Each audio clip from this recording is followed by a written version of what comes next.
Nipah virus infection info and prevention. Nipah virus infection is a zoonotic illness that is transmitted to people from animals and can also be transmitted through contaminated food or directly from person to person. In infected people, it causes a range of illnesses from asymptomatic, subclinical, infection to acute respiratory illness and fatal encephalitis. The virus can also cause severe disease in animals such as pigs, resulting in significant economic losses for farmers.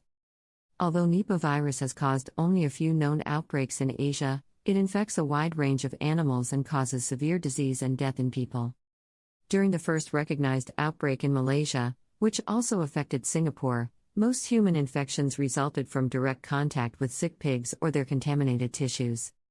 Transmission is thought to have occurred via unprotected exposure to secretions from the pigs, or unprotected contact with the tissue of a sick animal. In subsequent outbreaks in Bangladesh and India, consumption of fruits or fruit products, such as raw date palm juice, contaminated with urine or saliva from infected fruit bats was the most likely source of infection. Human-to-human transmission of Nipah virus has also been reported among family and caregivers of infected patients.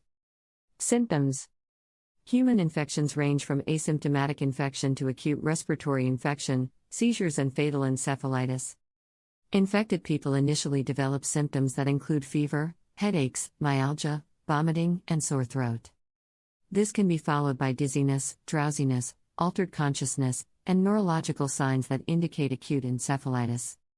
Some people can also experience atypical pneumonia and severe respiratory problems, including acute respiratory distress. Encephalitis and seizures occur in severe cases, progressing to coma within 24 to 48 hours.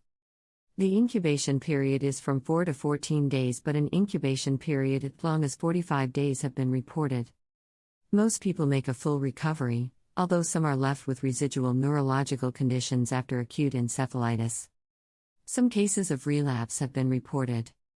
The case fatality rate of Nipah virus infection is estimated at 40 to 75% but can vary by outbreak depending on surveillance and clinical management in affected areas. Treatment: as of 2020, there is no specific treatment for Nipah virus infection. The mainstay of treatment is supportive care. Standard infection control practices and proper barrier nursing techniques are recommended to avoid the spread of the infection from person to person. All suspected cases of Nipah virus infection should be isolated.